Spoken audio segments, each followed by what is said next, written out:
بسم اللہ الرحمن الرحیم۔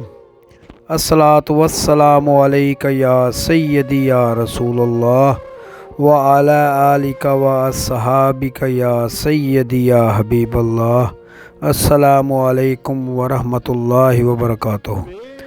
حق بہو آفیشیل کے ناظرین کو آپ کا میزبان خالد قمر حضرت سلطان باہو رحمۃ اللہ علیہ کے معروف پنجابی کلام ابیات باہو کے 28ویں بیت میں خوش آمدید کہتا ہے۔ تو آئیے چلتے ہیں کہ حضرت سلطان باہو رحمۃ اللہ علیہ کیا فرماتے ہیں۔ آپ فرماتے ہیں، پڑھ پڑھ علم مشائخ صداون، کرن عبادت دوہری ہو، اندر جھگی پئی لٹی وے، تن من خبر نہ موری ہو، مولا والی صدا سکھالی، دل تو لا تکوری ہو، جنہاں نو رب حاصل باہو، مول نہ کر دے چوری ہو۔ حضرت سلطان باہو رحمۃ اللہ علیہ اس بیت کے پہلا مصرع میں فرماتے ہیں، بعض طالبان ناقص ظاہری علم پڑھ پڑھ کر اپنے آپ کو مشائخ کہلاتے ہیں اور بہت زیادہ عبادت بھی کرتے ہیں۔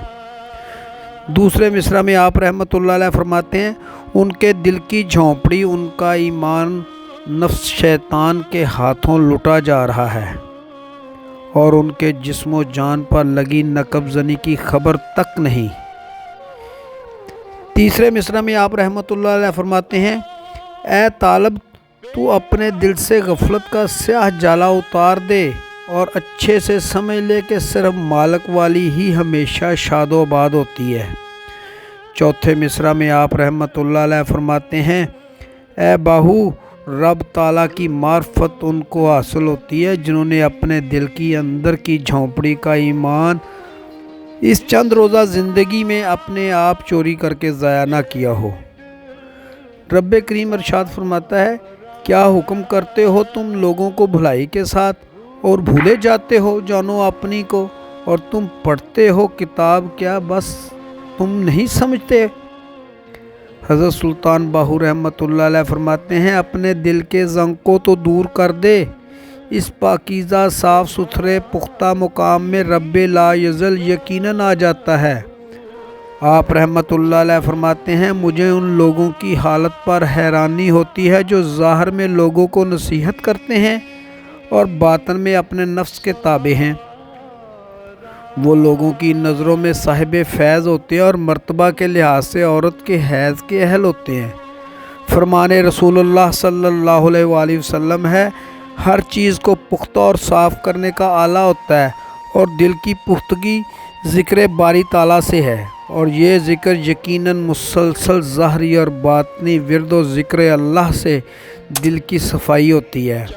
گویا ذکر جلی اور پھر ذکر خفی کی باقاعدگی ضروری ہے۔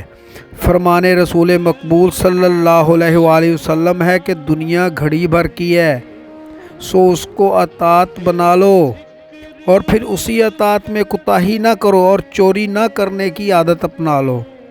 سلطان باہو رحمۃ اللہ علیہ بھی تنبیہ فرماتے ہیں، تاکہ اطاعت کی برکت سے عرفان رب حاصل ہو جائے۔ آپ کو آج کی ویڈیو پسند آئی ہوگی، آئندہ ملیں گے انشاءاللہ اسی موضوع کے 29ویں بیت کے ساتھ۔ تب تک کے لیے اپنا خیال رکھیے گا۔ اپنے میزبان خالد قمر کو اجازت دیجیے۔ اللہ حافظ۔